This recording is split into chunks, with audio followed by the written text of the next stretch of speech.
Hello and welcome to part 3 of my 50 greatest films of all time list, kicking off with number 21. We have The Exorcist from 1973, directed by William Friedkin. This to me is the best horror film ever made. It's one that growing up I had heard of, and obviously there's the infamous scenes that people talk about and things like that, and the very extreme subject matter and graphic nature to some of those scenes. But sitting down as an adult and watching this film, which I did I think a year or two ago, I was floored by it. Films don't often scare me, and this one didn't scare me, but it unsettled me like no other. And it's not even just the fact that it's this kid who is portrayed so brilliantly by Linda Blair, but it's just the tone of it is so sinister, and the performances all around are just so fantastic, and it's just one of those films that does exactly what a horror film should do. It incites horror within you, and it just builds up to this incredible finale. There's such a tension to the film that isn't even readily apparent to the way they're building it up. It seems to naturally unfold in a really uncomfortable kind of way that I just found so gripping. Like, this was edge of your seat stuff from the get-go, and I thought there's no way the film can keep this up, and it just kept it up for the whole 2 hours. I was just completely captivated by this film, and scared by it, and kind of freaked out by it, but also just invested in where it was going to go. I just thought it was a phenomenal film, but also a special shout out to the dream sequence in the film, which I think is probably the best representation of a dream I've seen in a film. There's been thousands, hundreds of thousands, maybe millions of dream scenes, dream sequences in movies. I think this is one of the best ones. It actually felt like a dream that you've had. Just incredible. Number 22 from 1974, we have The Godfather Part 2. Now, it has been almost 10 years since I last saw this film. It was the summer of 2009. I bought, I think, about 200 VHS tapes that summer because they were going dirt cheap in all the charity shops. And I got the Godfather trilogy. Never seen them before, so at age 21 I sat down and watched this classic trilogy. And they were great. The third one obviously is such a huge step down from the first two. The first one is just a classic, and rightfully so, but it was really the second one that blew me away. The cutting back to the beginnings of this character that we saw so brilliantly portrayed by Marlon Brando in the first film, now played by Robert De Niro, and kind of mirroring the kind of rise to power and the journey and the arcs of these two men from the same family, and obviously Al Pacino, who was just incredible in this film. But also Diane Keaton. There's a sequence between those two characters that still has stuck with me almost 10 years, after first seeing it. It's so, like, that's one of the most intense pieces of acting I think I've ever seen. Like, when my eyes were just glued to the screen. But it's this epic tale, this epic story that unfolds, and just this character journey that is almost unlike any other, I think. And it's a film I cannot wait to see again. And hey, maybe I'll watch it again and go, it didn't quite hold up. But, based purely on memory and how much of an impression it left on me, like, that's one of the best films I've ever seen, right from the get-go. It has to be on the list, and I definitely preferred it to the first one, and I think it is probably a better film than the first one, though you're kind of almost splitting hairs at that point. It's like, it just is what it is. I know it was you, Fredo. You broke my heart. You broke my heart.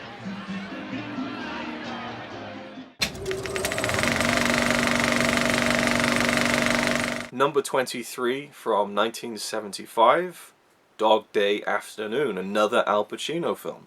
This one I saw for the first time last year or the year before, and it was just after I'd had a tooth removed. It was last year, I think. And I don't know if anyone's had a tooth removed, especially one from the back of your mouth. It's a pain unlike any other, but it's also a relief unlike any other. I've had one removed on this side, and it was the worst thing I've ever felt. The one on this side, I don't know why I'm going into this. The one on this side, it just felt like a massive chunk of my face had been removed. Like, it was just horrifying. So I kind of went home and I was just like really feeling sorry for myself and put this film on Netflix. And boy, what a distraction. Oh my god. I immediately watched it again the next day with Connie to show her because I just wanted to experience this amazing film. And she thought it was alright, which was really a bummer, but I think it's one of the best films I've seen, which obviously any film on this list is, but I love the concept of it, and it's a true story, you know, based on this guy who tried to rob a bank in Brooklyn, played, you know, just, you look at Al Pacino in The Godfather Part 2, or The Godfather, and then you look at Dog Day Afternoon, like the range there, the difference in character, you know, the idiosyncrasies of this guy he plays who's trying to, you know, knock off this bank, but it is really kind of just flying by the seat of his pants. And then you have John Cazale, who's there with him, you know, Sal, you know, just kind of this inept, but kind of at the same time, you know, you really don't know what this loose cannon is going to do. That there's such a raw kind of feeling of unpredictability to the film. And I loved the guy who played the first cop that Al Pacino interacts with outside when it turns into a hostage situation. That their dynamic is so enjoyable. But the whole film, like the way it just keeps building through all these different phases of the hostage situation, is so expertly done. Just from the craftsmanship of how it was written, how it was directed and executed and shot and performed as well. There's a real sense of authenticity to the way the actors portrayed this situation. That there's this flippant kind of nature in which the hostages act to their captors, which I don't know, it seems to strike me as oddly believable. You know, just like there's such a crazy situation, they just try and use humor to kind of get through it. But regardless, it just makes for one of the most entertaining films I've ever seen. Is there any special country you want to go to? Wyoming. No, Wyoming. That's not a country. That's all right. I'm going to take care of it. Number 24, also from 1975, we have another film from Akira Kurosawa, Dersu Uzala. Yeah, I went there. This is another one that will probably be quite controversial, I think. It's one of his lesser talked about films, certainly, for sure, because I hardly see anyone ever talking about it or have even seen it. It's a film he made in Russia, and I saw it for the first time last year. It has stuck with me. This film, I think, does one of the best jobs I've ever seen of just capturing what it's like to make a connection with someone in a purely platonic way. We have this captain, this surveyor, this Russian surveyor going out into the wilderness with his crew, a crew of soldiers, kind of making maps of the area. And they meet this weird old guy called Dersu Uzala. He's a hunter who lives in the woods and kind of is a man of the woods. And they kind of enlist him to help him, you know, to help them go through and everything, and they kind of form a real great bond. And then they get separated. They say goodbye and they go back home. And years later, this Russian surveyor, he comes back to the woods and to the, you know, the surrounding areas, hoping that he'll see this guy again. And just that idea of just two people who are very far removed from each other in the way they've been brought up, you know, that everything completely just connecting over just being friends. I don't know, there's something so special about this film and the way it's shot on location. There's just so many gorgeous images in this film. The sequence where they need to build a camp out of, well, not a camp, but like a shelter out of all these reeds of grass, but there's like a race against time because as soon as the sun goes down it's going to be so cold they'll freeze to death. And it's this kind of such a tension and a kind of a sweeping feeling of dread and excitement that they'll get to do it in time as well. The sequence where they see the sun and the moon in the sky at the same time, just little beats like that that just make it one of the most beautiful films I've seen, not only visually but just from this again beautiful friendship that emerges between the two, you know, the two lead characters of the film. And it was based on a true story. It was based on a real book, which makes it even more special to me. And I just, you know, it almost made me cry of happiness. You know, it was one of those kinds of films. There's such a beauty to it. I just keep going back to that word beauty, but it is a beautiful film, and definitely for me deserves to be on this list.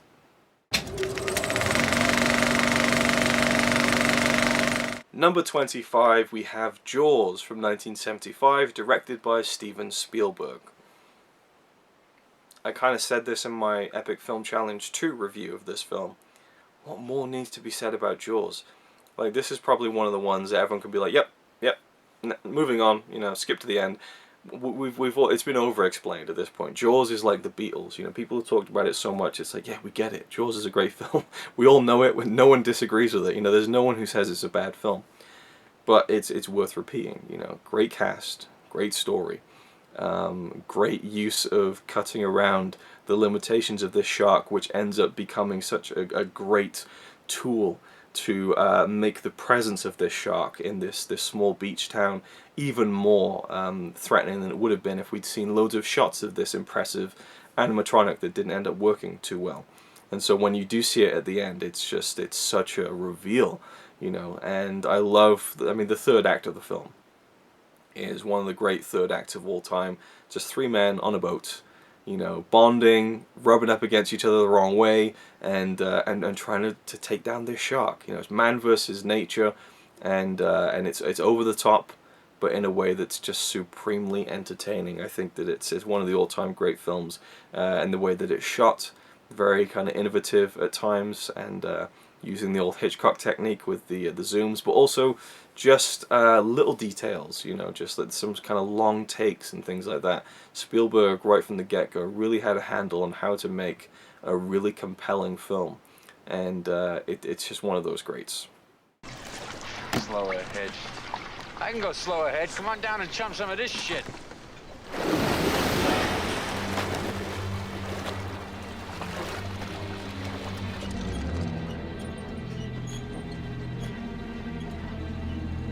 You're gonna need a bigger boat.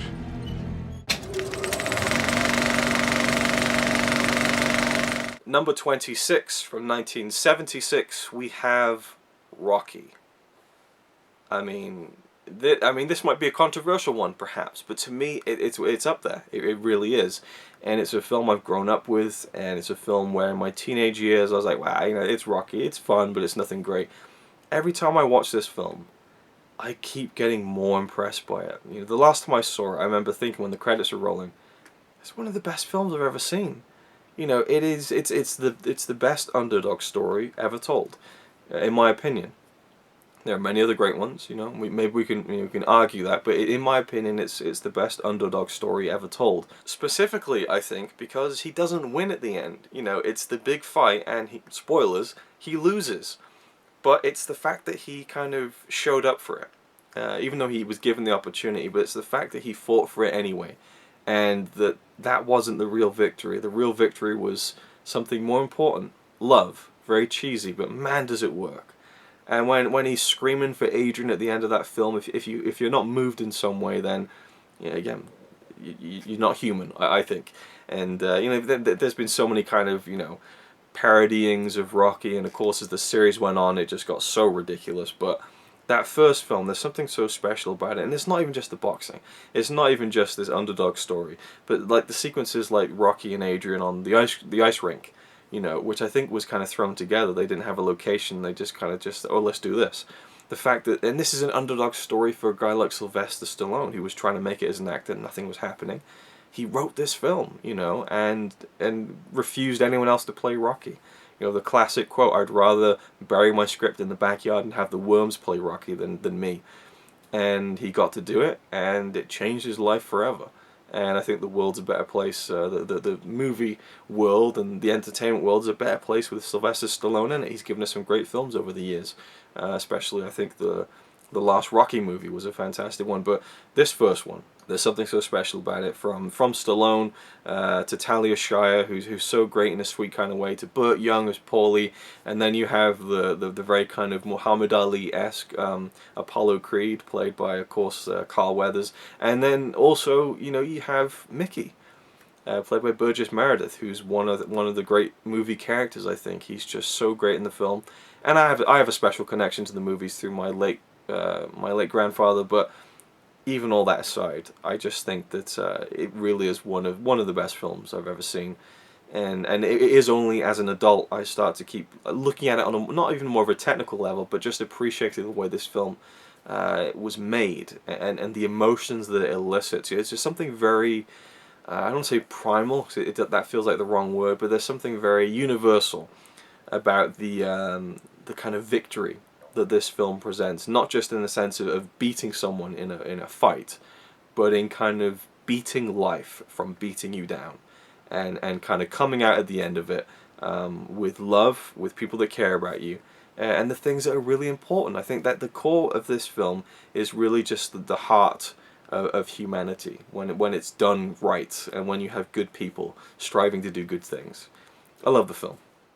Is this a common training method? I mean, do other fighters pound raw meat? No, I think I invented it. At number 27, we have The Deer Hunter, directed by Michael Cimino from 1978. I previously talked about The Human Condition from Masaki Kobayashi, and perhaps that's the best war film ever made. If it isn't, then I think The Deer Hunter is the best war film ever made. And I'll tell you why. It shows you the entire story, which not many war films do. Not many war films are given the time to do. It's a 3-hour movie. We get an hour of a group of guys, a group of friends, living in a small kind of steel mill town. We see them just going to a wedding. That's it. You just see these guys. It's like a documentary, just at a wedding, kind of just as friends. And they're about to go off. They're about to be kind of enlisted and sent out to the Vietnam War. And then that's the second hour of the movie, is them out in the war and the horrors that they go through. The third hour is about coming home and dealing with the after of the war. And it's a knockout movie. You got so many great performances in there. I think it's Robert De Niro's finest moment as an actor. I think it's Christopher Walken's finest moment as an actor. I think that John Savage gets savagely underrated. Excuse the bad pun there, in this film. I think he's phenomenal too. And then you got people like Meryl Streep kind of holding up the kind of supporting cast. John Cazale again.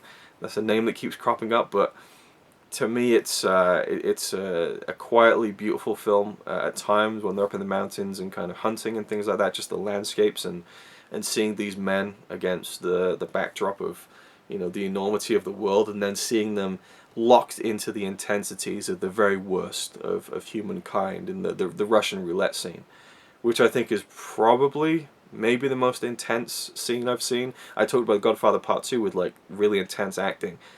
This is probably the most intense piece of acting I've seen, is the Russian roulette scene. There's just such an uncomfortable sense of believability to that scene. But The Deer Hunter to me is just absolutely a stellar piece of work.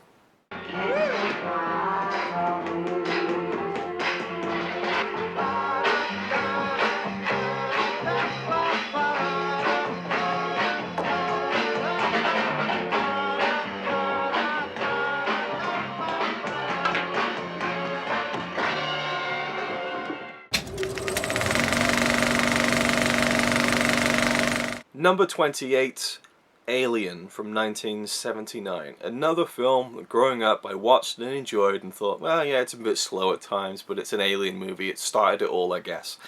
And then as an adult, I'm like, this is great. Like, every time I watch it, it's like, this is really, really something special. And the last time I saw it, I think, was in the cinema. It was around the time of Alien Covenant coming out, and it was a week before, I think, or 2 weeks before, it was Alien Day, and they were screening the original Alien and then like a 10-minute sequence from Covenant. And seeing that film in a cinema, unbelievable. Like, just the opening stretch of Alien, where Ridley Scott really takes his time kind of just slowly kind of worming his way into that ship. Seeing all the corridors and the little beeps and the little whistles and the little, the kind of the worn down aesthetic of the inside of that ship, and really settles you into this film. The first act of the film is really slow, and I love that about it. I love the way it builds on top of each other, scene by scene by scene, until the tension is ratcheted up to such a degree that you've seen the film 20 times before. You know that Ripley gets away at the end. You know that she doesn't get caught by the creature in the corridor. But yet when she's there, and she's kind of pressed against the wall, and the sweat is matting her hair across her face, and the light is strobing, and you see the alien there kind of hulking and kind of breathing, and the smoke, and you're just like, you're clenching your fist. That is the mark of a great film, when it keeps putting you inside that initial kind of first time reaction. Obviously it's not going to be as potent as the first time you watch it, but it still just feels so involving, so gripping. It feels so effective every single time. And I love Aliens. Spoilers, it isn't in my list. Aliens I prefer to Alien, and Aliens is one of my all-time favorite movies, in my top 3 films of all time. But Alien, I think, is a better film. Maybe not a much better film. I do stand by Aliens being a fantastic movie, but I think with Alien there's something a bit more pure about the way it builds attention. Something a little bit more earned, perhaps. A little bit more nuanced than what James Cameron brought to it. But I love how the two films kind of have those differences. It makes for a great 1-2 punch, and we'll forget about the other movies. Not too much though. We'll completely forget it. We'll just kind of, brush them under the carpet a little bit, so we can maybe pull the carpet up and pull them out every now and again, but not completely forget about them. Anyway, this isn't a talk about the Alien franchise, but the first Alien.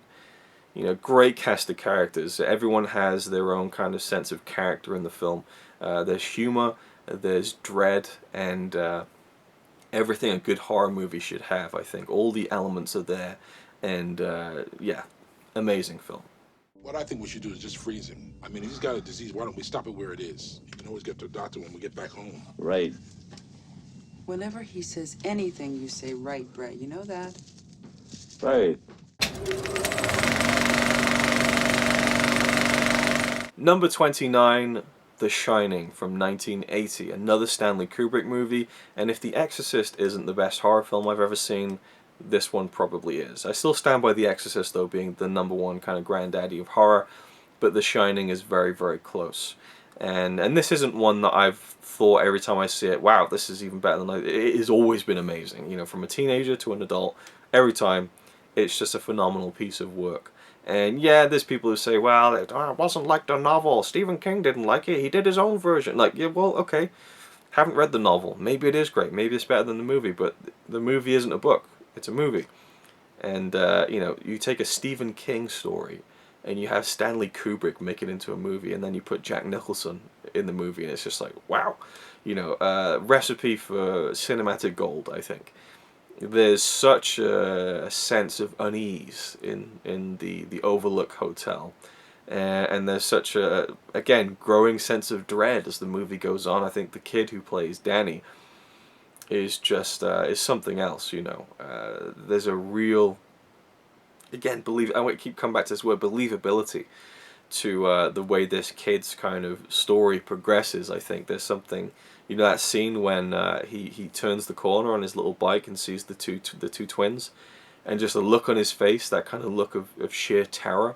I think Connie said to me she found it a bit overplayed, but I get so sucked into the world of this little kid and what he must think of seeing these things and seeing these visions and having this thing, The Shining. But all the actors, Jack Nicholson and Shelley Duvall, who I can see a lot of people thinking she's very hammy in the film and very over the top, but there's something very uniquely nuanced about her performance that really, I know it kind of sets the whole film off askew a little bit, which is really appropriate to the story that's being told, I think. And Jack Nicholson, hey, they just set him free. Just take the leash off, go free, Jack. You do your thing, and it works. Here's Johnny. We all love that scene, but that aside, it's just, he's so convincing as this guy who's completely lost his mind. The scene in the bathroom with the butler, you've always been the caretaker, so and then that final scene, and yeah, so fantastic film. I haven't seen the director's cut yet. I have it on Blu-ray now, and I've never seen it, so I'm looking forward to watching that the next time I see it and seeing if it opens up anything. But I mean, iconic imagery as well, from the opening scenes flying over those kind of mountains to the slow motion of the blood flowing out of the elevator. Just some of the most incredible images of all cinema are from this film. Not least again the "Here's Johnny" moment, which is always a good one. But there we go. The Shining absolutely had to be on my list. Here's Johnny!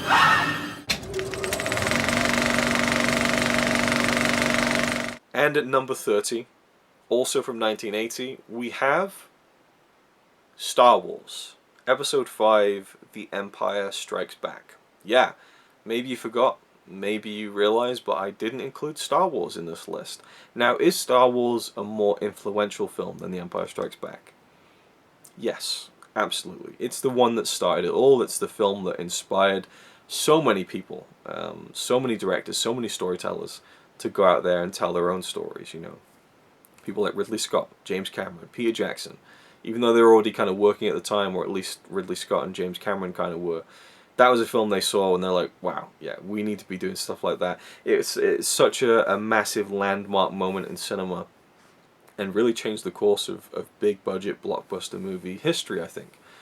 But The Empire Strikes Back is a better film. It's a greater film. So I like to try to account for influence in this series, but I do think that there's something to be said for just it being a better film. And Empire Strikes Back for me it's my favorite film of all time, so it had to be on the list, I think, because I don't think I could have a favorite film that wasn't one of the best films I'd seen at the same time too, you know. There has to be a limit, you know. My absolute favorite films, I do think, you know, are great films, and this is the prime example of that. Every time I watch it, never gets old, which is always the mark of a great film, I think. I feel the same emotions. Every time I watch the Luke and Yoda scene, when he raises the X-Wing out of the water, and Luke says, "I don't believe it," and Yoda says, "That is why you fail." Like, I got a little bit choked up thinking about it. Like, when a film like that, where you have an actor on a swamp set, talking to a green Muppet, and it makes you emotional, like, you've done your job, you know. Like, it's so exciting to still feel these things, especially from a film that I've watched 50, 100 times, and I'm so familiar with. But when I really sit down and watch this film from start to finish, it pulls at those emotions of wonder and mysticism and magic, you know. And that's what the films are all about. But this film takes it to a different degree than Star Wars, where it kind of, it delves deeper, it dives darker, and there's more nuance to the character interactions. The writing is so much better. You know, I think George Lucas is a better ideas man than he is a dialogue man, you know. And we have Irving Kershner directing this, who brought a different sensibility to that and a different way of working with the actors to get better performances. The whole Han and Leia kind of section is just so endearing and fun and romantic in a different kind of way. And then the whole Luke and Yoda stuff is so, again, kind of mystical and magical and wondrous and entertaining. And then we build to that finale in this wonderful setting. Again, it's the production design, the world that these movies create, and the worlds, I should say. They go to different places, and the whole kind of third act of the film is just iconic, you know. And there's just so many things going for it. It had to be on the list. I think it's one of the all-time great kind of sci-fi, fantasy, action-adventure films. I don't know. So a lot of different genres it falls under, I think, but I think that, you know, everyone kind of agrees this is kind of the best one. And one of the all-time greats. So there we go. That's been part 3. So join me for the next one, part 4, where I'll be talking about films 31 to 40. Thanks for watching, and I'll see you in the next one.